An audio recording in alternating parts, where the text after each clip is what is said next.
Hi friends, welcome back to my channel. ಬನ್ನಿ, ಇವತ್ತಿನ ಈ ಲಾಗ್ ಬಂದುಬಿಟ್ಟು ಎಕ್ಸಾಮ್ ದಿನದ ಲಾಗ್ ಆಗಿರುತ್ತೆ. ಕಂಪ್ಲೀಟ್ ವಿಡಿಯೋ ನೋಡ್ತಾ ಹೋಗಿ ಏನೆಲ್ಲ ಆಯಿತು ಅಂತ ಹೇಳ್ಬಿಟ್ಟು.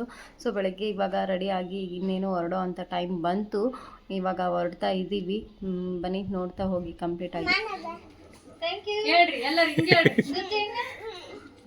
ಹೇಳು ಸತ್ ಹಿಂಗೆ ಮಾಡೋಣ ಹಿಂಗೆ ಮಾಡಂತೇಳು. ಬರ್ರಿ ಹೇಳ ಸಮನಿ ಹೇಳ ಅಮ್ಮಗ. ಸೊ ಇವಾಗ ಎಕ್ಸಾಮ್ ಸೆಂಟ್ರಿಗೆ ಹೋಗ್ತಾ ಇದ್ದೀವಿ. ಮಕ್ಕಳೆಲ್ಲ ಬರ್ತಾ ಇದ್ದಾರೆ ನಾನೇನು ಕಳಿಸೋದಕ್ಕೆ ಅಂತ ಹೇಳ್ಬಿಟ್ಟು. ಸೊ ಮನೆಯಲ್ಲೇ ಅವ್ರು ಹೇಗೆ ಇರ್ತಿದ್ರು ಇರ್ತಿರ್ಲಿಲ್ಲ. ನಾನು ಮಾತ್ರ ಟಿಫಿನ್ ಮಾಡ್ಕೊಂಡು ಬಂದೆ. ನಾನು ಕಳಿಸ್ಬಂದು ಆಮೇಲೆ ನಾವೆಲ್ಲ ಟಿಫಿನ್ ಮಾಡ್ತೀವಿ ಅಂತ ಹೇಳಿದ್ರು. ಬೆಳಗ್ಗೆ ಹಾಲು ಬಿಸ್ಕಿಟ್ ಅಷ್ಟೇ ತಿಂದಿದ್ದು. ಇನ್ನೂ 9 o'clock ಆಗಿರಲಿಲ್ಲ. 8:30ಗೆಲ್ಲ ನಾನು ಒಂದೇ ಟಿಫಿನ್ ಮಾಡಿಕೊಂಡು ಬಂದೆ. ಅಕ್ಕ ಬಿಸಿ ಬಿಸಿಯಾಗಿ ದೋಸೆ ಮಾಡಿಕೊಟ್ಲು. ನಾನು ಒಬ್ಳಿಗೋಸ್ಕರ ತಿಂದ್ಕೊಂಡು ನಾನು ಬಂದೆ. ಇವಾಗ ಎಕ್ಸಾಮ್ ಸೆಂಟ್ರಿಗೆ ಬಂದ ನಂತರ ಸ್ವಲ್ಪ ಇನ್ನೂ ಟೆನ್ಷನ್ ಜಾಸ್ತಿ ಆಗೋ ಥರ ಆಗೋಯಿತು. ಪರವಾಗಿಲ್ಲ, ಆದರೂ ಕೂಡ ಮತ್ತೆ ಅಷ್ಟೊಂದೇನು ಜನ ಇರಲ್ಲ ಅಂದ್ಕೊಂಡಿದ್ದೆ. ತುಂಬಾ ಜನ ಇತ್ತು. ಸೊ ಹಾಗೆ ಎಲ್ಲರೂ ನೋಡ್ತಾ ಸ್ವಲ್ಪ ಟೆನ್ಷನ್ ಕಡಿಮೆ ಆಯಿತು. ಹಾಗೆ ಇವಾಗ ನನ್ನನ್ನು ಬಿಟ್ಟು ಹೊರಡ್ತಾ ಇದ್ದಾರೆ. ಎಕ್ಸಾಮ್ ಮನ್ವಿ ಏನು ಮಾಡ್ತಾಳೆ ಅನ್ನೋದೇ ಟೆನ್ಷನ್ ಇತ್ತು ನನಗೆ. ಆದರೂ ನಮ್ಮ ತಮ್ಮ ಹೊರಗಡೆನೇ ಅವ್ರನ್ನ ಕಾರಲ್ಲಿ ಕೂರಿಸ್ಕೊಂಡಿದ್ದ. ಯಜಮಾನ್ರು ಮಾತ್ರ ನನ್ನನ್ನು ಒಳಗಡೆ ಕಳ್ಸೋದಕ್ಕೆ ಅಂತ ಬಂದಿದ್ದರು. ಹಾಗಾಗಿ ಅವಳೇನೋ ಸುಮ್ಮನೆ ಇದ್ಲು.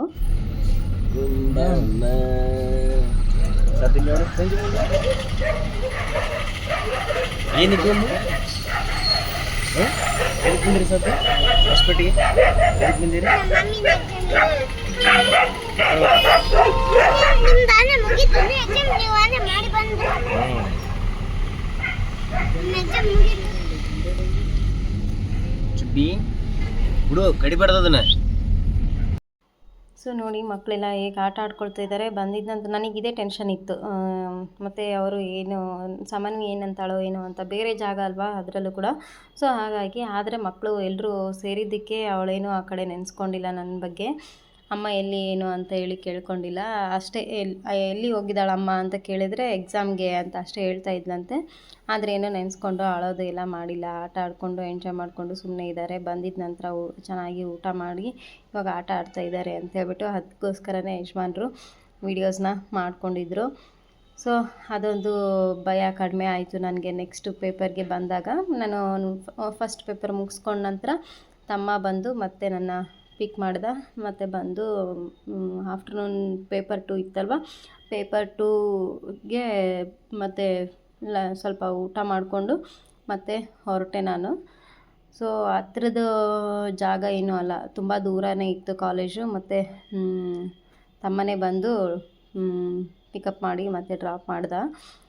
ನೆಕ್ಸ್ಟ್ ಟೈಮ್ ಪೇಪರ್ 2ಗೆ ಹೋಗೋ ಟೈಮಲ್ಲಿ ಸಾಮಾನ್ಯ ಆಳೋದಕ್ಕೆ ಸ್ಟಾರ್ಟ್ ಮಾಡಿದ್ಲು. ಅವರು ಮನೆಯಲ್ಲೇ ಯಜಮಾನ್ರು ಅವರು ಎಲ್ಲರೂ ಹಿಡ್ಕೊಂಡು ನಾನು ಮಾತ್ರ ನಮ್ಮ ತಮ್ಮನ ಜೊತೆ 2 ವೀಲರ್ ಮೇಲೆ ಬರ್ತಾ ಇದ್ದೆ. ಅದನ್ನು ನೋಡಿ ನಾನು ಬರ್ತೀನಿ ಅಂತ ಅಳೋದಕ್ಕೆ ಸ್ಟಾರ್ಟ್ ಮಾಡಿದ್ಲು.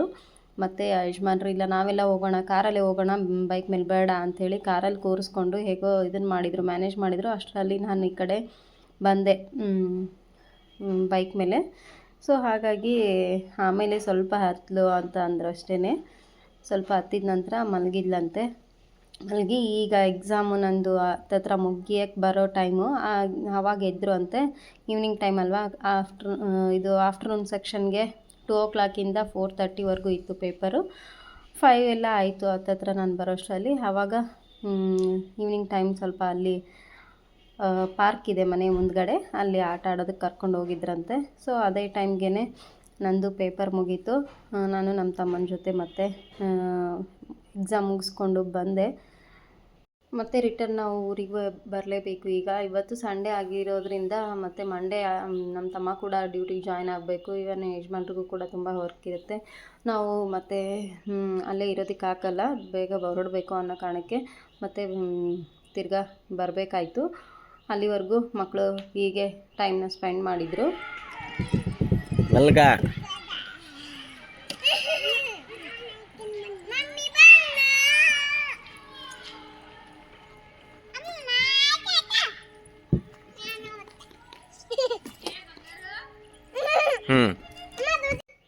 ಸೊ ಸೊ ಎಲ್ಲೋ ಒಂದು ಕಡೆ ನನಗೂ ಮಿಸ್ ಮಾಡ್ಕೊಂಡಿದ್ದೆ ಅನ್ನೋ ಫೀಲ್ ಬಂದಿತ್ತು ಮಕ್ಕಳನ್ನು.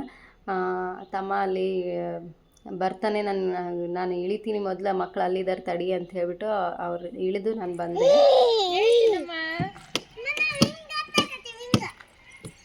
ಬಂದಳಮ್ಮ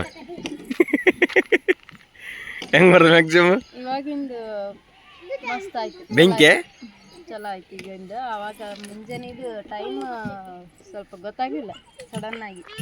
ಅದಕ್ಕೆ ಮತ್ತೆ ಬೆಳಿಗ್ಗೆ ಒಂದು ಬರಿಬೇಕು. ಅದೇ ಬರ್ದಿದ್ದು ಹೆಲ್ಪ್ ಆಯ್ತು ಬಿಡು. ಈಗಿನ ಸ್ವಲ್ಪ ಚಲೋ ಆಯ್ತು. ನಾನು ಯಾವುದು ಪ್ರಿಪೇರ್ ಆಗಿದ್ದು ನೋಡಿದ್ರೆ ಪೇಪರ್ 1 ಚಲೋ ಆಗುತ್ತಾ, ಪೇಪರ್ 2 ಡಮ್ಮಿ ಆಗ್ಬೋದು ಅನ್ಕೊಂಡಿದ್ದೆ.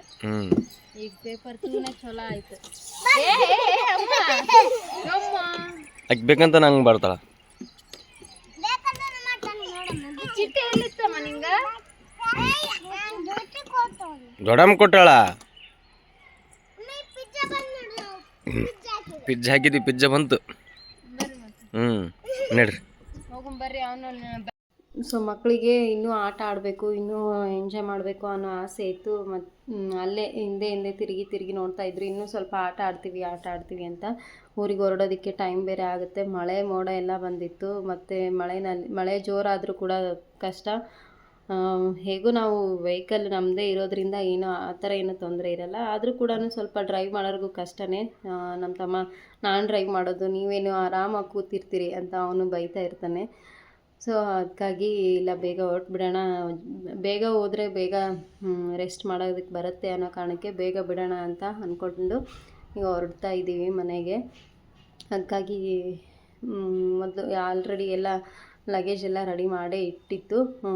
ಇನ್ನೇನು ಹೊರಟೆ ಬಿಡೋಣ ಅಂತೇಳ್ಬಿಟ್ಟು. ಆ್ಯಕ್ಚುಲಿ ನಂದು ಎಕ್ಸಾಮಿಂದ ಡೈರೆಕ್ಟಾಗಿ ಹಾಗೇ ಅಲ್ಲಿಗೆ ಬಂದುಬಿಡ್ತೀವಿ, ಹೊರಟೆ ಬಿಡೋಣ ಅಂತ ಹೇಳಿದರು. ಆದರೂ ಕೂಡ ಮಕ್ಕಳು ಮಲಗಿರೋದ್ರಿಂದ ಅವ್ರನ್ನ ಬಿಟ್ಟು ನನ್ನನ್ನು ಮಾತ್ರ ಕರೆಯೋಕ್ಕೆ ಬಂದಿದ್ದರು. ಸೊ ಈಗ ಎಲ್ಲರೂ ಮುಗಿಸ್ಕೊಂಡು ಈಗ ಧೃತಿನ ಮಾತ್ರ ಒಬ್ಬಳನ್ನೇ ಬಿಟ್ಟು ಹೋಗ್ಬೇಕಲ್ಲ, ಅದು ಬೇಜಾರು ನಮಗೆ. ಸೊ ಅವಳು ಯಾವಾಗಲೂ ಅಷ್ಟೇ ನನ್ನ ಕೈ ಹಿಡ್ಕೊ ಅಂತಂದರೆ ನೀನು ಬೇಡ, ನಾನು ಕಕ್ಕಂದಷ್ಟೇ ಹಿಡ್ಕೋತೀನಿ ಅಂತ. ನಮ್ಮ ಮನೆಯವ್ರಿಗೆ ಮಾತ್ರ ಪ್ಲೀಸ್. ಫ್ರೆಂಡ್ಸ್, ಅಂತೂ ಇಂತೂ ಟಿ ಎಕ್ಸಾಮ್ ಮುಗಿಸ್ಕೊಂಡು ಬಂದು ಸ್ವಲ್ಪ ಏನೋ ರಿಲ್ಯಾಕ್ಸ್ ಆದಂಗೆ ಆಗಿದೆ ನನಗೆ. ಇಷ್ಟು ದಿನ ತುಂಬ ಟೆನ್ಷನಲ್ಲಿದ್ದಾಗೆ ಆಗಿತ್ತು. ಸೊ ಹಾಗಾಗಿ ಈಗ ಸ್ವಲ್ಪ ರಿಲ್ಯಾಕ್ಸ್ ಮೂಡ್ಗೆ ಬಂದಾಗ ಆಯಿತು. ಎಕ್ಸಾಮ್ ಇದೆ ಅನ್ನೋ ಟೆನ್ಷನ್ ಒಂದಿತ್ತು. ನಾನು ಏನೂ ಓದಿಲ್ಲ ಮಾಡಿಲ್ಲ ಅನ್ನೋದೊಂದು ಟೆನ್ಷನ್ ತುಂಬ ಇತ್ತು ಅದಕ್ಕೆ. ಸೊ ಇವಾಗ ಬೇಗನೆ ಬಂದ್ವಿ, ತುಂಬ ಸ್ಪೀಡಾಗಿ. 9 ಆಗಿಲ್ಲ ಇನ್ನು. 2.5 hour journey, 3 hour journey actually. ನಮ್ಮ ತಮ್ಮನ ಕೈಯಲ್ಲಿ 2.5 ಅವರ್ ಆದರೆ ಆಯಿತು. ಸೈ ಅಂತ ತಂದು ಮನೇಲಿ ಬಿಟ್ಬಿಡ್ತಾನೆ. ಸೊ ಬೇಗ ಬಂದಿದ್ದು ಕೂಡ ಚೆನ್ನಾಗಾಯಿತು. ನನಗೆ ನಿನ್ನೆ ಅಂತೂ ನಿದ್ದೆನೇ ಇರಲಿಲ್ಲ. ರಾತ್ರಿ ಎಲ್ಲ ತುಂಬಾ ನಿದ್ದೆನೇ ಇಲ್ಲ ಫುಲ್ಲು. ನಾಳೆ ಏನು ಬರಿತೀನಿ ಏನು ಮಾಡ್ತೀನಿ ಅನ್ನೋದೊಂದೇ ಆಗಿತ್ತು ನನಗೆ. ಸೊ ಹಾಗಾಗಿ 2 ಗಂಟೆಗೆ ಸ್ವಲ್ಪ ಎದ್ಬಿಟ್ಟು 5 ಗಂಟೆವರೆಗೂ ಓದ್ಕೊಂಡೆ. ಸ್ವಲ್ಪ ಅದು ಇದು ವೀಡಿಯೋಸ್ ಎಲ್ಲ ನೋಡಿಕೊಂಡೆ. ಅದನ್ನೇ ಕ್ಯಾಚ್ ಮಾಡೋದಕ್ಕಾಯಿತು. ಯಾಕೆಂತಂದರೆ ಇನ್ನೂ ಅದು ಕೆಲವೊಂದಿಷ್ಟು ಕ್ವಶನ್ಸ್ಗಳು ಓದ್ಕೊಂಡಿದ್ರು ಕೂಡ ಸ್ವಲ್ಪ ಡೌಟಲ್ಲಿ ಇದ್ದೆ ನಾನು. ಹಾಗಾಗಿ ಅವೆಲ್ಲದಕ್ಕೂ ನೋಡ್ಕೊಳ್ಳೋದಕ್ಕೆ ಸ್ವಲ್ಪ 2 o'clock-ಇಂದ 5 o'clock ಏನು ನೋಡ್ಕೊಂಡಿದ್ದೆ ಅದೇನೇ ನನಗಿವತ್ತು ತುಂಬ ಹೆಲ್ಪ್ ಆಗಿತ್ತು ಅಂತಲೇ ಹೇಳ್ಬೋದು. ಸೊ ಅಂತೂ ಇಂತೂ ಪೇಪರ್ 1 ಸ್ವಲ್ಪ ಯಾಕೋ ನನಗೆ ಸ್ಯಾಟಿಸ್ಫ್ಯಾಕ್ಷನ್ ಇಲ್ಲ. ಆ್ಯಕ್ಚುಲಿ ನಾನು ಅಂದ್ಕೊಂಡಿದ್ದು ಪೇಪರ್ 1 ತುಂಬ ಚೆನ್ನಾಗಿ ಪ್ರಿಪೇರ್ ಆಗಿದ್ದೀನಿ ಅಂತ. ಯಾಕಂದರೆ ಬೇಸಿಕ್ಸ್ ಜಾಸ್ತಿ ಅಲ್ಲ ಅಲ್ಲಿ. ಪೇಪರ್ 1 ಸ್ವಲ್ಪ ಈಸಿ ಇತ್ತು ಎಲ್ಲದು ಕೂಡ ಅಂತ ಅಂದ್ಕೊಂಡಿದ್ದೆ. ಬಟ್ ಅಲ್ಲಿ ಟೈಮ್ ಮ್ಯಾನೇಜ್ ಆಗೋದೊಂದು, ಜೊತೆಗೆ ನನಗೆ ಸ್ವಲ್ಪ ಯಾವಾಗಲೂ ಕೂಡ ಎಡ್ಬೋದು ಅಲ್ಲೇ. ನಾನು ಟೈಮ್ನ ಸ್ವಲ್ಪ ನೋಡ್ಕೊಳ್ಳೋದಿಲ್ಲ. ನಾನು ಆ ಟೈಮ್ ಸರಿಯಾಗಿ ಮುಗಿಸ್ಕೊಳ್ಳಲ್ಲ. ಬಂದಮೇಲೆ ಎಕ್ಸಾಮಿಂದ ಬಂದಮೇಲೆ ನನಗೆ ರಿಯಲೈಸ್ ಆಗೋದೇ ಅದು, ಟೈಮ್ ಇನ್ನೂ ಸ್ವಲ್ಪ ನನಗೆ ಬೇಕಿತ್ತು ಅಂತ ಹೇಳ್ಬಿಟ್ಟು. ಇದ್ದಿದ್ದ ಟೈಮಲ್ಲೇ ನಾನು ಮಾಡ್ಕೊಳ್ಬೇಕು. ಎಲ್ರಿಗೂ ಸೇಮೇ ಇರುತ್ತಲ್ವ, ನನಗೆ ಅಂತ ಹೆಚ್ಚಿಗೆ ಯಾರೂ ಕೊಡೋಲ್ಲ.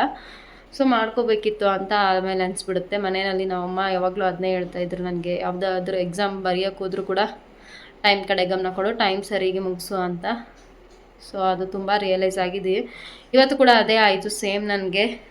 ಸೊ ಅದಕ್ಕಾಗಿ ಫಸ್ಟ್ ಪೇಪರ್ಗೆ ಲಾಸ್ಟ್ ಮೂಮೆಂಟಲ್ಲಿ ಮ್ಯಾಥ್ಸನ್ನು ನಾನು ಉಳಿಸ್ಕೊಂಡಿದ್ದೆ. ಆ್ಯಕ್ಚುಲಿ ಮ್ಯಾಥ್ಸು ಸ್ವಲ್ಪ ಪರವಾಗಿಲ್ಲ, ಈಸಿನೇ ಇತ್ತು ಅದರಲ್ಲಿ. ಸಾಲ್ವ್ ಮಾಡ್ಬೋದಿತ್ತು, ಬಟ್ ಸಾಲ್ವ್ ಮಾಡೋದಕ್ಕೆ ಟೈಮ್ ಸಿಗಲಿಲ್ಲ. ಲಾಸ್ಟಲ್ಲಿ ನಾನು ದೇವ್ರಂಕಿ ಅನ್ನೋ ಥರ ಅಲ್ಲಲ್ಲಿ ಶೇಡ್ ಮಾಡಿ ಬಂದುಬಿಟ್ಟೆ. ಏನು ಮಾಡೋದಕ್ಕಾಗೋದು ಅಂತ ಸ್ವಲ್ಪ ಅದು ಬೇಜಾರಾಗಿತ್ತು. ಬೇಜಾರಂತ ಅಲ್ಲ, ಉಳಿದಿದ್ದು ಎಲ್ಲ ಸ್ವಲ್ಪ ತುಂಬ ಕಾನ್ಸಂಟ್ರೇಟ್ ಮಾಡಿದ್ದೀನಿ. ಏನಂತ ಹೇಳೋದಕ್ಕಾಗಲ್ಲ. ಬಟ್ ಸೆಕೆಂಡ್ ಪೇಪರ್ ಏನಿದೆ ಅಲ್ಲ, ಸ್ವಲ್ಪ ಟೈಮ್ ಕಡೆ ಗಮನ ಕೊಟ್ಕೊಂಡು ಚೆನ್ನಾಗಿ ಮಾಡಿದ್ದೀನಿ ಅಂತ ಅಂದ್ಕೊಂಡಿದ್ದೀನಿ. ಅದರಲ್ಲೂ ಕೂಡ ಲಾಸ್ಟ್ ಮೂಮೆಂಟಲ್ಲಿ ಸ್ವಲ್ಪ ದೇವರಂಕಿ ಹಾಕಿ ಬಂದಿದ್ದೀನಿ. ಅದಕ್ಕೂ ಕೂಡ ಏನು ಮಾಡಲಿಕ್ಕಾಗಲ್ಲ. ಆಲ್ಮೋಸ್ಟ್ ಎಲ್ರದ್ದು ಅದೇ ಸಮಸ್ಯೆ ಆಗಿತ್ತು. ಬರ್ತಾ ಎಲ್ಲರೂ ಸ್ವಲ್ಪ ಅವರು ಇವರು ಅಂತ ಪರಿಚಯ ಮಾಡಿಕೊಂಡು ಎಲ್ಲರ ಜೊತೆ ಡಿಸ್ಕಸ್ ಮಾಡಿಕೊಂಡು ಬರ್ತಾ ಇದ್ನಲ್ವ, ಆವಾಗ ಅನ್ನಿಸ್ತು. ಎಲ್ಲರೂ ಅದನ್ನೇ ಹೇಳ್ತಾಯಿದ್ರು, ಎಲ್ರಿಗೂ ಸೇಮ್ ಪ್ರಾಬ್ಲಮ್ಮೇ ಆಗಿದ್ದು.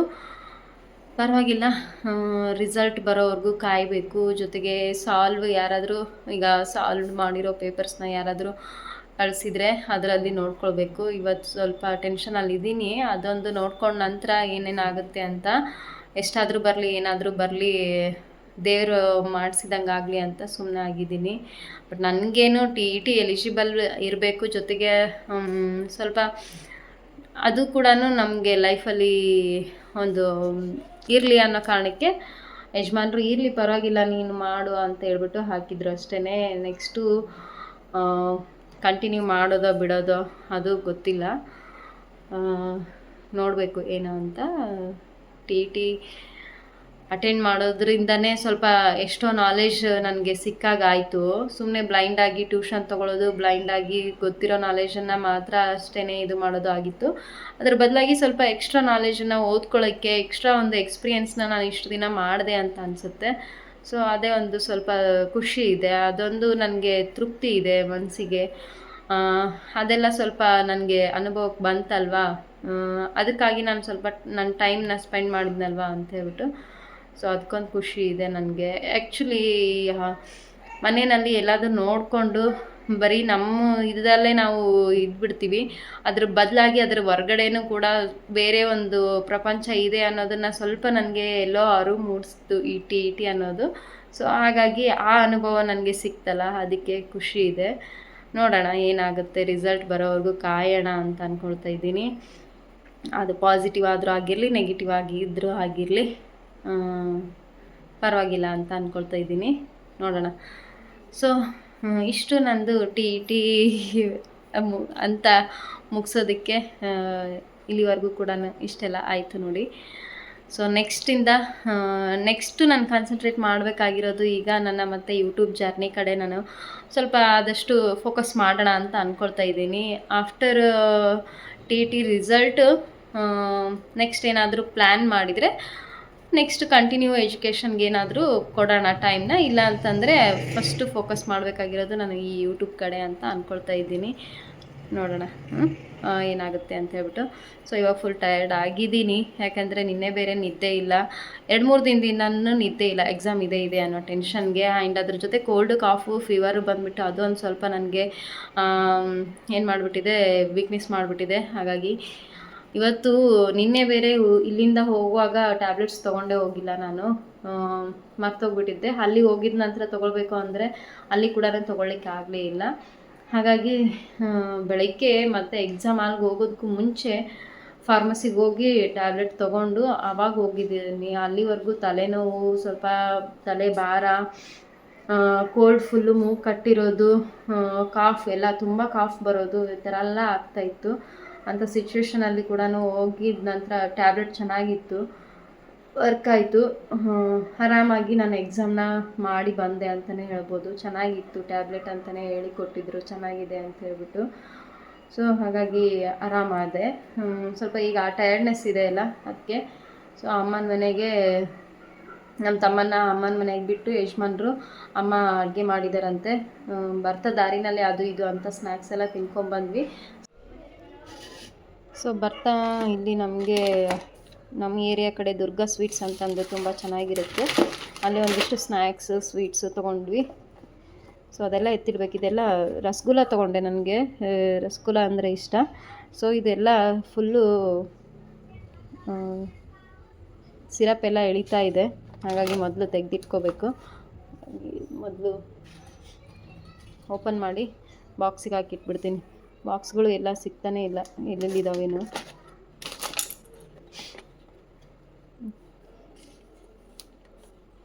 ಹೇಗಿದೆನೋ ಏನೋ, ಫ್ರೆಶ್ ಆಗಿದೆನೋ ಏನೋ, ತಿಂದು ಕೂಡ ನೋಡಿಲ್ಲ, ಹಾಗೆ ತೊಗೊಂಡು ಬಂದೆ. ಫುಲ್ಲು ಸಿರಪ್ ಎಲ್ಲ, ಶುಗರ್ ಸಿರಪ್ಪು ಇದ್ರ ತುಂಬ ಸೋರೋಗ್ಬಿಟ್ಟಿದೆ. ತುಂಬ ಹೆವಿ ಸ್ವೀಟ್ ಇದು ಜಾಸ್ತಿ ತೊಗೊಂಡ್ಬಿಟ್ಟಿದ್ದಾರೆ, ಅರ್ಧ kg ಎಲ್ಲ ತೊಗೊಂಡಿದ್ದಾರೆ. ನಾನಾದರೆ ಸ್ವಲ್ಪ ತೊಗೊಳ್ತೀನಿ, ಯಜಮಾನ್ರು ಸ್ವಲ್ಪ ತೊಗೊಳ್ಳೋದೇ ಇಲ್ಲ. ನಮ್ಮ ಮನೆಗೆ ಎಷ್ಟು ಬೇಕೋ ಅಷ್ಟೇ ಸಾಕು ಅಂತ ಹೇಳ್ತೀನಿ, ಕೇಳಲ್ಲ. ಸೊ ನಮ್ಮ ತಮ್ಮಂದು ಒಂದು ಐಟಮ್, ಅವನದು ಬೇರೆ, ಇವ್ರದ್ದು ಬೇರೆ, ಐಟಮ್ ಚೇಂಜ್ ಎಲ್ಲದು ಕೂಡ ಅಮ್ಮನ ಮನೆಗೂ ಕೂಡ ಕಳಿಸಿದೆ. ಅವ್ರಿಗೆ ಬೇರೆ, ನಮಗೆ ಬೇರೆ.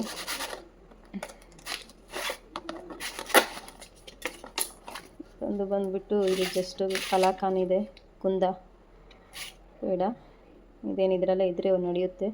ಹೇಗಿದೆ ಒಂದು ಸ್ವೀಟ್ ನೋಡ್ಬಿಡೋಣ. ರಸಗುಲ್ಲ ಫ್ರೆಶ್ ಇದೆನಾ ಇದು?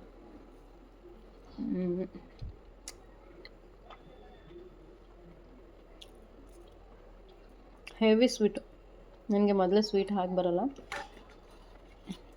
ಫುಲ್ಲು ಹೆವಿ ಇದೆ.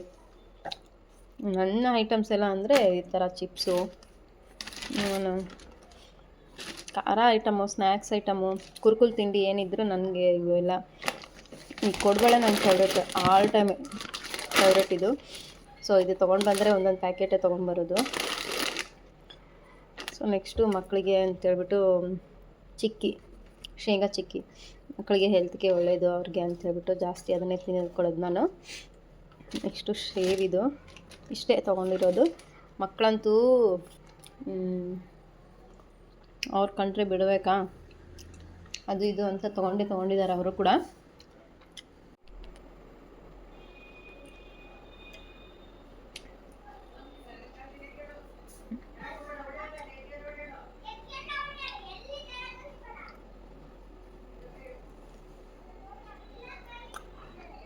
ಸಿರಪ್ ಅಷ್ಟೊಂದಿಲ್ಲ, ಫುಲ್ ಫ್ರೆಶ್ ಅಂತ ಏನೋ ಅನ್ನಿಸ್ತಾ ಇಲ್ಲ.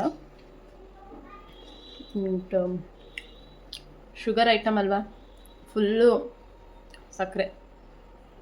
ಶುಗರ್ ಐಟಮ್ ಅಂದ್ರೇ ಸ್ವಲ್ಪ ಅದು ಏನೋ ಹೆವಿ ಅನಿಸ್ಬಿಡುತ್ತೆ.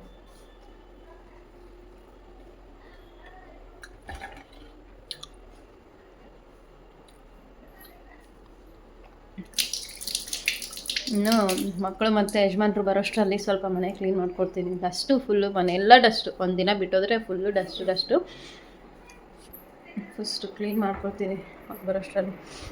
ಯಜಮಾನ್ರು ಫುಲ್ ಇವತ್ತು ಪಾಪ ಅವರೇ ಮಕ್ಕಳನ್ನ ಹ್ಯಾಂಡಲ್ ಮಾಡ್ಕೊಂಡಿದ್ದಾರೆ. ನಾನು ಎಕ್ಸಾಮ್ಗೆ ಹೋಗಿದ್ದಾಗೆಲ್ಲ ನಮ್ಮ ಸಾಮಾನ್ಯ ಅಳ್ತಾ ಇದ್ಲು.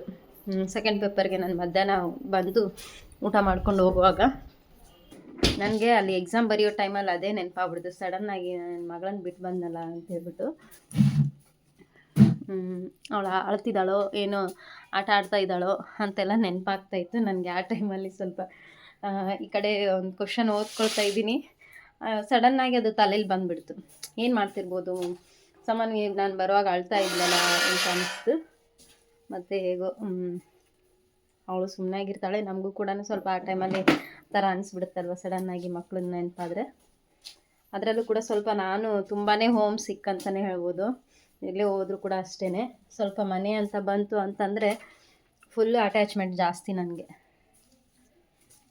ಹೊರ್ಗಡೆ ಹೋಗಿದ್ದೀನಿ ಅಂತಂದರೆ, ಹೊರ್ಗಡೆ ಬಂದಿದ್ದೀನಲ್ಲ ನಾನು, ಅಲ್ಲಿ ಹೊರ್ಗಡೆ ಪ್ರಪಂಚದಲ್ಲಿ ಇರಬೇಕು ಅನ್ನೋದು ನನ್ನ ತಲೆನಲ್ಲಿರಲ್ಲ.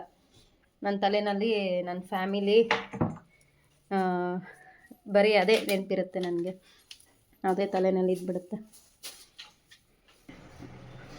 ಸೊ ಮತ್ತೆ ನಾಳೆ ನಾನು ನಿಮಗೆ ಸಿಗ್ತೀನಿ ಫ್ರೆಂಡ್ಸ್. ನಾಳಿಂದ ನನ್ನ ರೊಟೀನ್ ಏನಿರುತ್ತೆ, ಹೇಗಿರುತ್ತೆ ನೋಡ್ತಾ ಹೋಗಿ. ನಿಮ್ಮ ಅನಿಸಿಕೆ ಅಭಿಪ್ರಾಯನ ಕಮೆಂಟ್ ಮಾಡಿ ತಿಳಿಸಿ ಅಂತ ಕೇಳ್ಕೊಳ್ತೀನಿ. ಮತ್ತೆ ಸಿಗೋಣ. Thanks for watching. Bye bye.